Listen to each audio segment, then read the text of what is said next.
It's another edition of the interview on Radio Now 95.3 FM Lagos. Recently Born had its 79th General Assembly of the Broadcasting Organization of Nigeria, and there was a communique by Born which highlights some of the challenges faced by media organizations. Joining us this morning is the Executive Secretary of Born, Dr. Yemisi Bangbose. Good morning, sir. Good morning. How are you doing today, sir?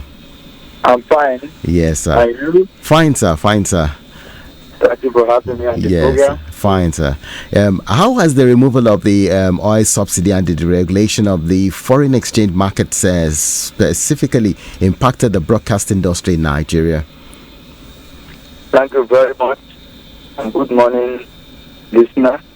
The removal of the oil subsidy and the devaluation of Naira and the just astronomical increase in the tariff of electricity had negatively impacted in the operations of broadcast stations in Nigeria. In fact, it has sent many stations backing by closing down, and some have even reduced their hours of transmission drastically. And this is just because the broadcast industry is energy driven. There is no shortcut to it. If you are operating a conventional broadcast station, whether radio or television, you rely on power. It depends on the power that you are using, whether it's the public power supply or you are using generating set to generate the power for yourself. So if you look at the deregulation, the withdrawal of the oil subsidy has led to the increase in the cost of diesel. 2021, 2022, the cost of diesel per liter was about 200 naira. Now today, the cost of diesel per liter is fluctuating between 1,300 and 1,500 naira. So, and you can see equally deliberately the private electricity board, they have put virtually all radio and television stations in Nigeria on band A, which means the amount they bring as tariff on monthly basis is not only killing but destroying the sector totally, because no station is making any profit but running at loss. All right, what kind of media support initiative is Born proposing to help mitigate the rise in operational cost? Well, you see, we are talking to government to come to the aid of the media in terms of bailouts. Government is trying to promote the issue of compressed natural gas. And by the time we put it side by side with the fossil fuel, that is diesel, we realize that the cost of natural gas in running stations will be much less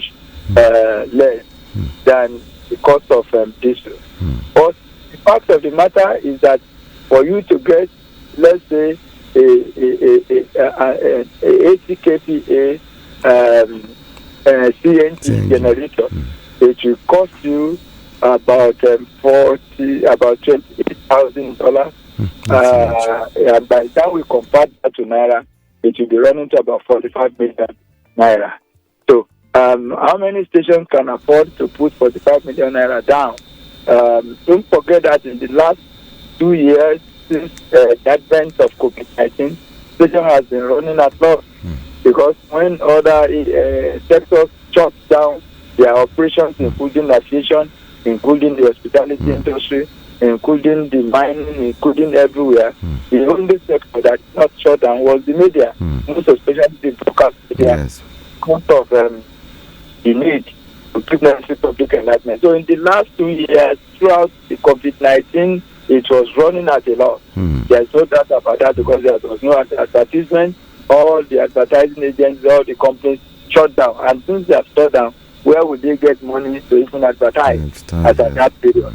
So it was a survival of the fittest. Everybody was running to make sure that he or she was not the victim of COVID-19. So now the money is not there.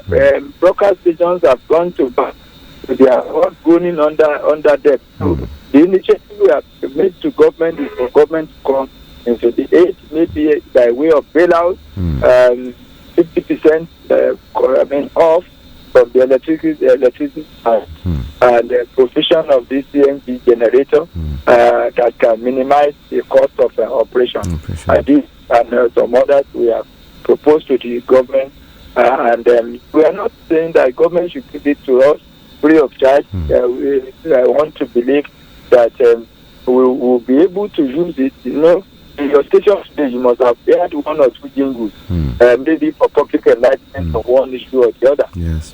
And which you have not even sent the bill to the government. So we can equally partner with government to bring their jingles so that we can use it for them as a way of recuperating whatever they have their activity in. All right, why is Bond calling for the amendment of Schedule 4 of the 1999 Constitution to vest the power of collecting radio and television rates with the National Broadcasting Commission, NBC? Good. If you look at all the inputs into broadcasting, it is done by broadcaster. It is done by station. Let me give you an example. All the inputs of supplying electricity in Nigeria today is done by the discos. Yes. Therefore, that is why the discos charge money on the electricity consumption of each household. If you go to water board, supply water to your house, all the inputs is provided by the water board, and therefore the charge water rate. Now, in the case of broadcasting, every input is through the broadcast station.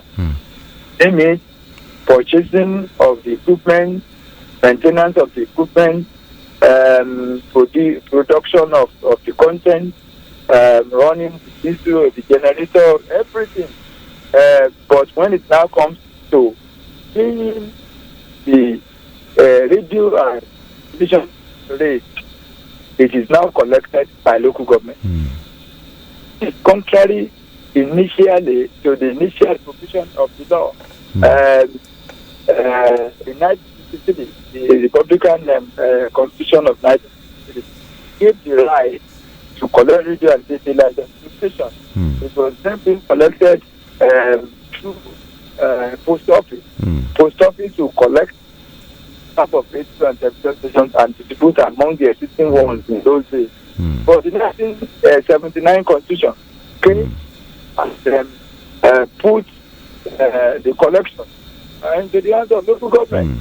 And transfer to 1999. The question is this: the input of local government into what broadcast?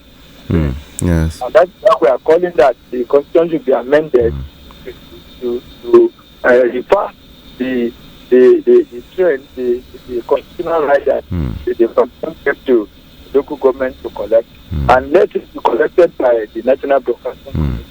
In conjunction with National Broadcasting Organization of Nigeria, they will be able to find how such revenue will be distributed. And if that is done, the question of not having enough money to pay for license fee, the question of seeking for pillars will not be there. Because you can imagine the amount of money that will be written into that revenue. That is the reason why Bond is calling for the amendment to the fourth schedule of the Constitution.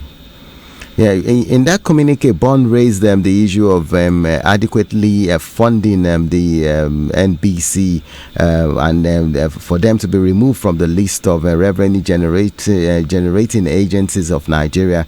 And then there's this the demand of 2.5% of gross earning from broadcast stations. Why does Bond want this suspended indefinitely?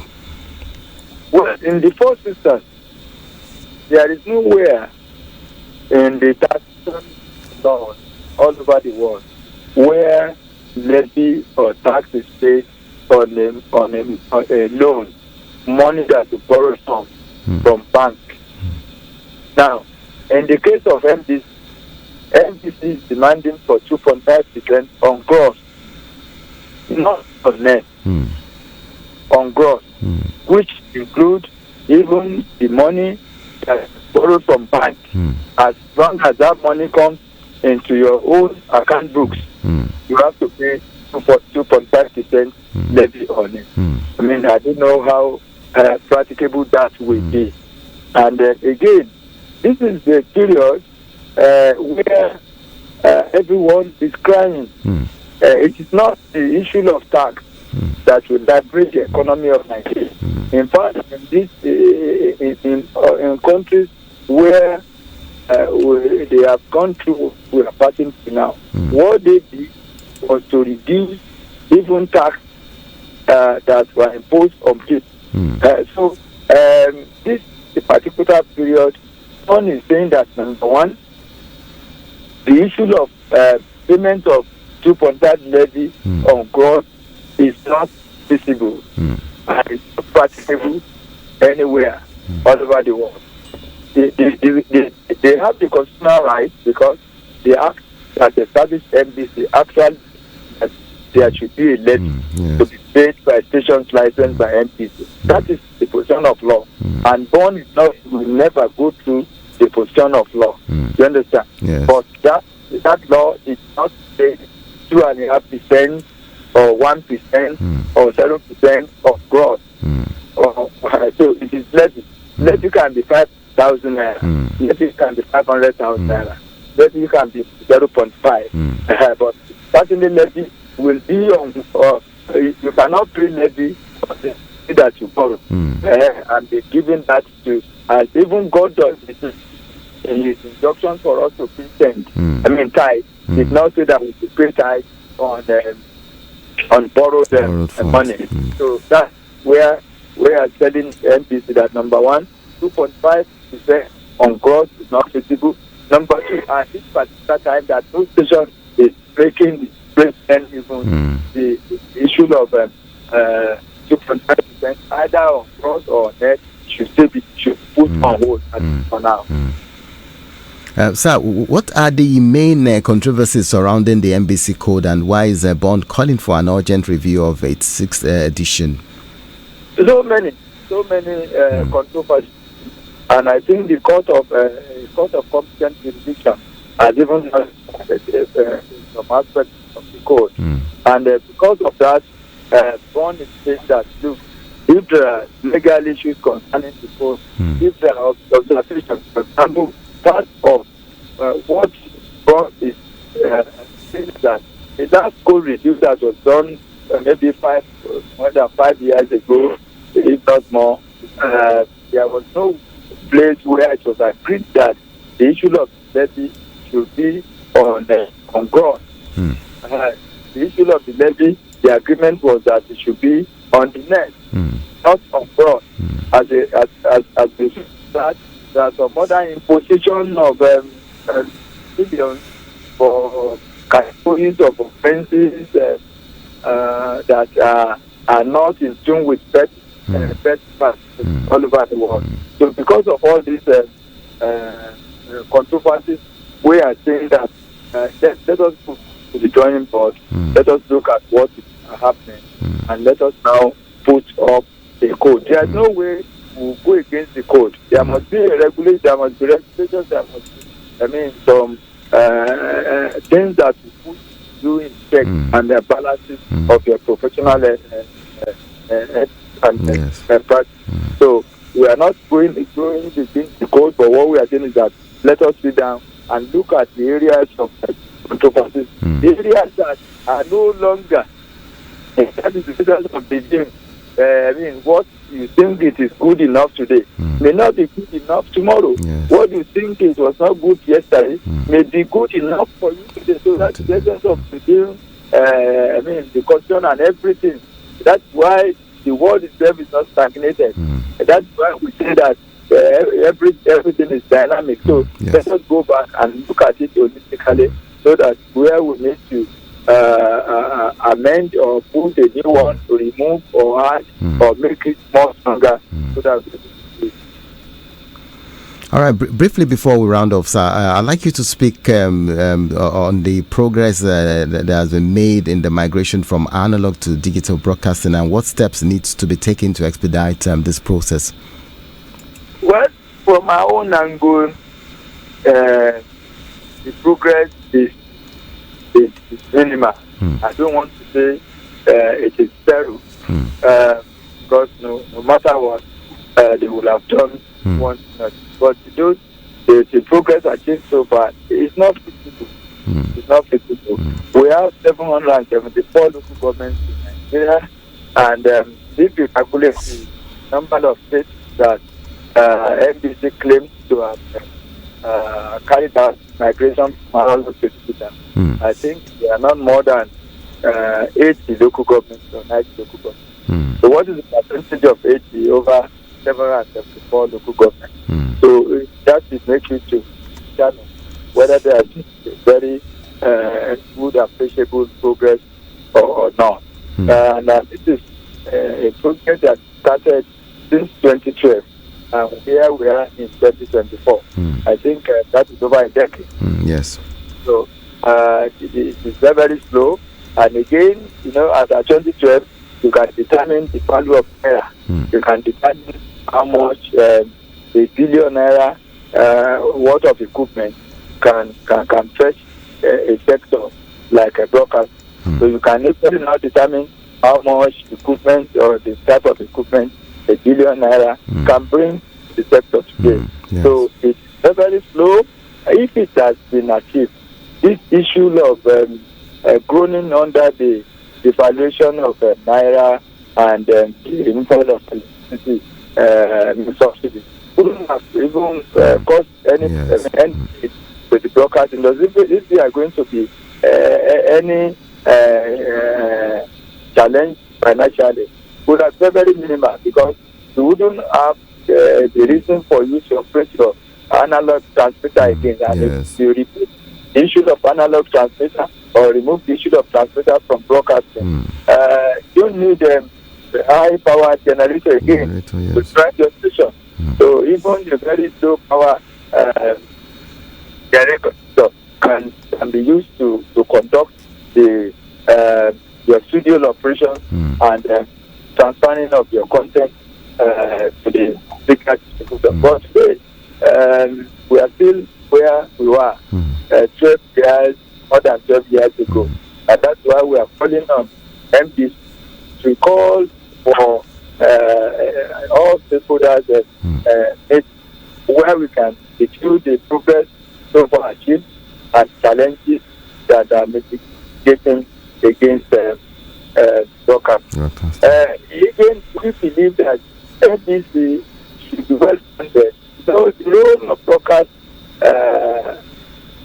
in Nigeria and all over the world cannot be overemphasized. Yes. Now that the social media is taking over gradually, it is the broadcast media that they use every day to do the damage control.